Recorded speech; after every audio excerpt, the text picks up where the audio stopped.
What's going on, guys? It's Cimo. So today I'm bringing to you a video on the brand new Amazement and Attractions archetype that's set to debut in Lightning Overdrive. Lightning Overdrive is the core set following Blazing Vortex, which means for us TCG players, we won't be seeing this archetype at least until the spring of 2021, but the OCG will get it before us like they always do, and we're going to be discussing the brand new cards. So without further ado, let's go ahead and get right into it. So first up, we have Amazement Administrator Arlecchino. I think this is like an Italian carnival theme sort of archetype. Just looking at this card, doesn't this look like a card that's just gonna piss you off for the next several months? I haven't read this card yet, but I just get this weird feeling by seeing this that it gives off that sort of vibe. But anyway, let's go ahead and read the card. So it's a level 7 Dark Psychic effect monster with 2600 attack, 2200 defense. You can only use each of this card's aim's first and second effects once per turn.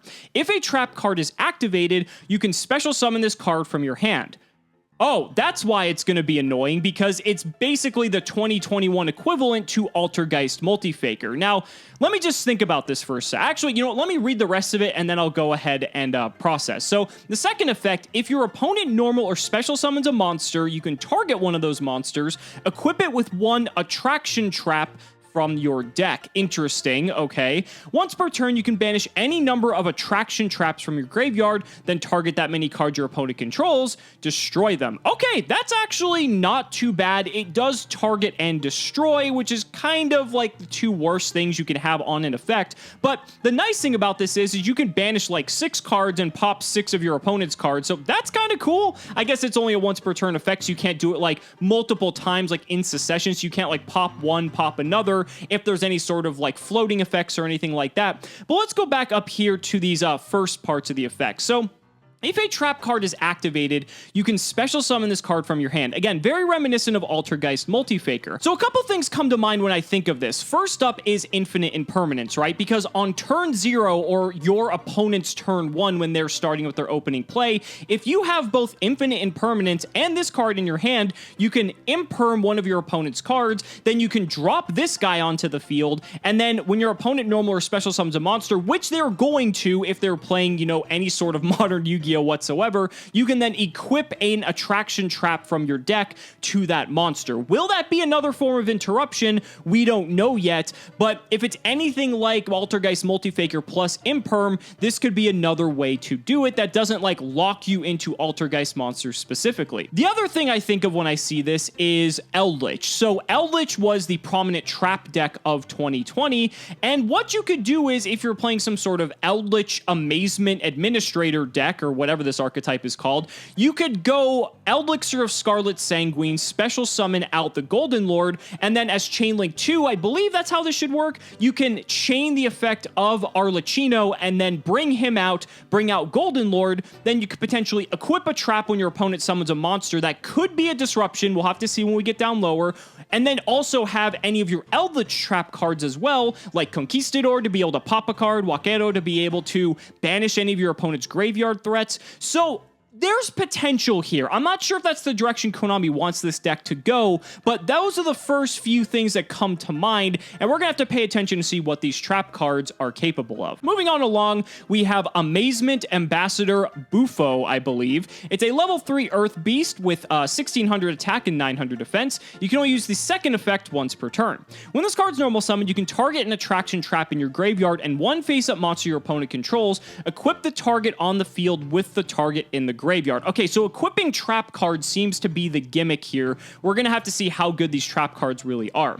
As a quick effect, you can target one of your attraction traps equipped to a monster, equip it to an amazement monster you control, or a face-up monster your opponent controls. So this means that you might be able to like redirect what it's equipped to depending on what the effect is. Okay, I mean, that's not bad, I suppose. It really just depends on how good the trap cards truly are. We're going to have to progress forward and see how that is. Next up is Amazement Attendant Kamika. So it's a level 4 light machine effect monster, 1400 attack, 1800 defense. You can only use the second effect once per turn. When it's normal summoned, you can set one attraction trap directly from your deck to your spell and trap zone. All right, that's pretty good. It seems like these traps are very much what this deck is centralized around, so that doesn't see. This is the marionetter, I guess, of the archetype.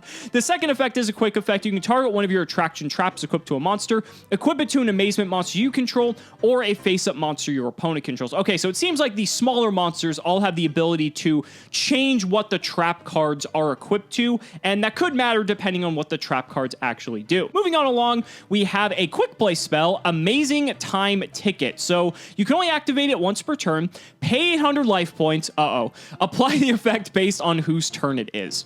Yours, add one amazement card from your deck to your hand. Okay, so it's Cleafort Scout, pay 8, the meme continues, or your opponent's turn, set one attraction trap directly from your deck to your spell and trap zone. It can be activated this turn. I think what I really like about this, aside from the fact that it's a quick play Rhoda for the archetype, which is nuts, by the way, like any archetype would love to have this. Like, look at Salamangreat, and that's limited when you look at Circle. But anyway, what I like about this is if you draw this in multiples, it's actually not dead, because you could use it once on your turn to add an amazement card to your hand, and then you could set the other one, and then during your opponent's turn, you can set the attraction trap, and then you can activate that card in addition to that. It's really sad that trap cards need this much, holstering up to be able to make them playable at times. Maybe it's enough, I don't know. It really, again, just hinges on how good these trap cards are, so I really want to get down there and see, but that's a hell of a Rhoda for an archetype. That's awesome. Next up is Amazement Special Show. Quick play spell. When your opponent activates a card or effect that targets an amazement monster you control, target one of those amazement monsters you control. Return it to the hand, then you can special summon one amazement monster from your hand.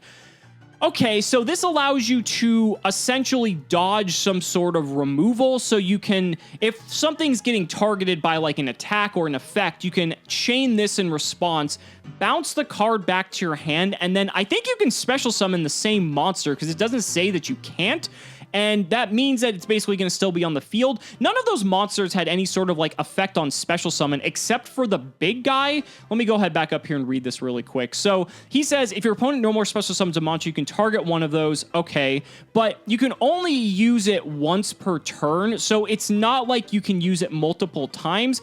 However, what's interesting, the third effect is a soft once per turn. So that means you could use this effect, banish some traps, pop some things, and then if your opponent has any sort of floating effects or anything like that, you could use the quick play spell, bounce him back to your hand, resummon him, and use it again, because I'm pretty sure that's a soft once per turn, whereas the other two effects are hard once per turn. Interesting.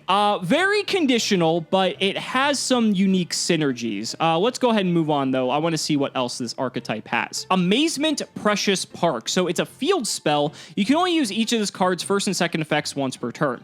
You can activate one attraction trap card during your main phase of the turn it is set. Okay, not bad.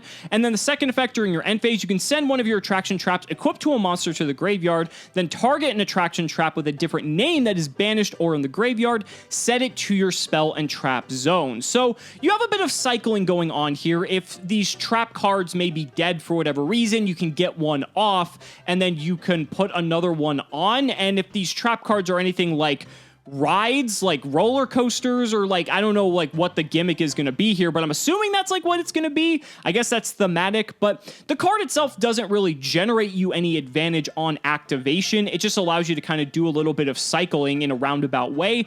The fact that you can use an attraction trap during the turn you set it is good, but the fact that you need another card to do that, again, trap mechanics in general just are really restricted that way. So the field spell is fine. Let's go ahead and see now what we're going to get into here. We're getting into some traps, finally. This is really what I wanted to see. So, Amazement Family Face. It's a normal trap card. You can only activate one card with this card's name per turn.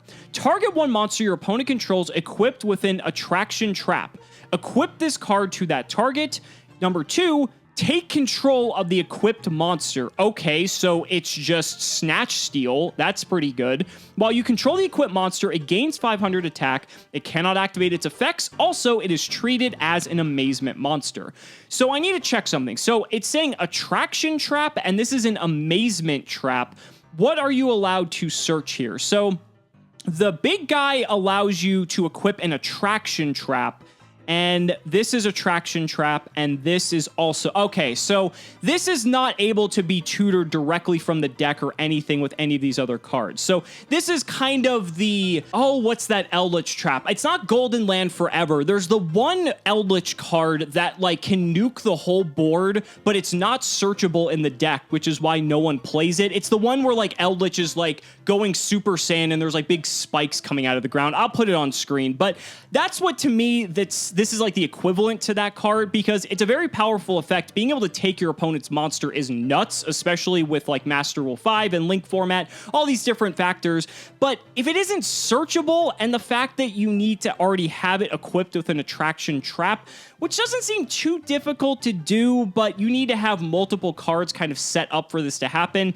I don't know. That seems like a lot of hoops to jump through. Let's go ahead and move on, though. I want to see some of these attraction traps, and it looks like we're getting into one right here. So we have Amaze Attraction Cyclone Coaster. Cool name. Normal trap card. You can use this card's second effect once per turn.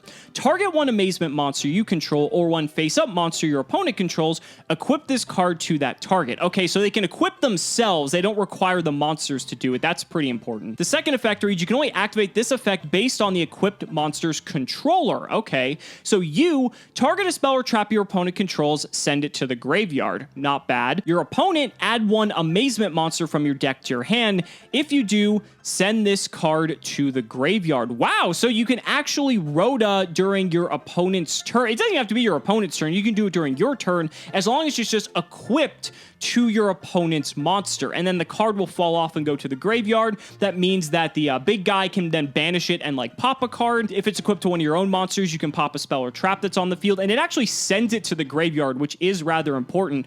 Very interesting card. Let's go ahead and see what else there is. Next up is Amaze Attraction Wonder Wheel. So it's another normal trap. You can only use the second effect once per turn. Target one amazement monster you control or a face-up monster your opponent controls. Equip this card to that target. You can use this effect based on the equipped monster's controller. Okay, so it seems like they all have this gimmick. So if you control the monster during the main phase, you can return one card from your hand to the bottom of the deck, then draw one card. That's very fitting for a Wonder Wheel, Ferris wheel type of card. And then your opponent, swap the equipped monster's attack and defense until the end of this turn. I'm not really too much of a fan of that. That's like fine, I guess. Like, battle tricks are cute, but that's not really what's going to sell me on an archetype. I think I'd give that one a pass. Hopefully there's some better ones in here. Let's go ahead and see what is next. So it looks like it is Amaze Attraction Majestic Menage. So it is normal trap card. Target one amazement monster you control or a face-up monster your opponent controls. Equip this card to that target and apply the effect based on the equipped monster's controller. If it's you, the equipped monster gains 500 attack. Also, if it would be destroyed by battle or card effect, you can send this card to the graveyard instead. That's fine, I guess. If it's your opponent, the equipped monster loses 500 attack for each of your attraction traps equipped to a monster. That could be pretty sizable, but again, like, why are there battle traps? Like, I wish these actually did something like generated advantage. I think these like little tricks are like okay. Like, there's like Phantom Knight cards that kind of do this, like Sword and Wing, but those cards don't really get played. Like, that's why people play Fogblade, because it's an actual effect negation card. So I'm not feeling this so far. There better be some big payoff down here. Let's go ahead and move on. So we have Amaze Attraction Rapid Racing. I love how there's like FA crossover. Now that I think about it, there's like crossover on all these. This is like Six Samurai themed, it looks like. This one is, I actually can't tell what this one is off the top of my head. This looks like something. I can't really, is this like Nephthys or like the Winged Dragon of Ra? It's like the gold, like this looks very much like a Yu-Gi-Oh card. Anyway, I digress. I just wanted to note that I love all the crossovers on the artwork on this card. So Amaze Attraction Rapid Racing, normal trap card. You can only use the card's second effect once per turn. Target one amazement monster you control or one face-up monster your opponent controls. Equip this card to that target. You can only activate the effect based on the equipped monster's controller. So if it's you, target a card in either graveyard, change the equipped monster's battle position, and if you do, shuffle that target into the deck. Okay, so this is a bit of a DD Crow sort of Called by the Grave-esque effect to be able to mess with your opponent's graveyard. Okay, that's fine. Your opponent, increase the equipped monster's level by 1, and if you do, change its battle position. Okay, so This one is marginally better. I like this because at least it has like the enemy controller style of effect. At least this can like actually stop an attack. And the thing I think is more important here is the fact that this increases the equipped monster's level by 1. And the reason for that is because when there's all these monsters that are just synchroing off or Xyz summoning, things like that, this can actually really screw with your opponent and make it difficult for them to play. So I think people would play this one just because of that and the fact that you can potentially just really disrupt your opponent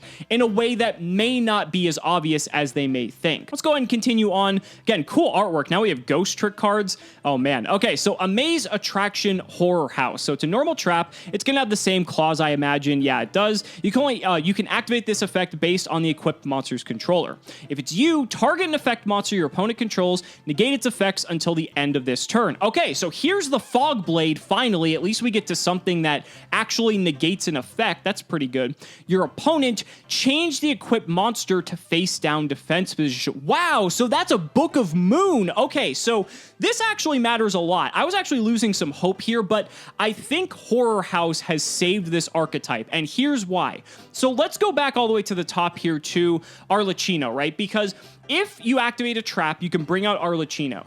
Then Arlecchino can equip this card, the Horror House, to any of your monsters that your opponent normal or special summons when they do. If you equip this to that monster, because they control the monster, you can then Book of Moon it face down. Think of how many decks have a starting play where they need to normal summon a monster and then either need to Xyz off into something like Zodiac or link off into something like, say, Dragon Link, and that's what gets all their plays started. This is really, really good because it prevents your opponent from link summoning, it prevents them from Xyz summoning, it actually prevents them from synchro summoning as well, so it's like a way to like somewhat dimensional barrier them in a way that it's not like actually dimensional barrier, if that makes sense. And at the very least, if you have a way to equip this to your monster, then you can actually negate the effects of one of your opponent's monsters as well. So going back to my like weird hypothetical example with like Eldritch, which I don't know if there's any validity to this, but the fact that you could potentially like Book of Moon one of your opponent's monsters and then like Conquistador something else that they do, that seems pretty good for just like a 2 to 3 card combination.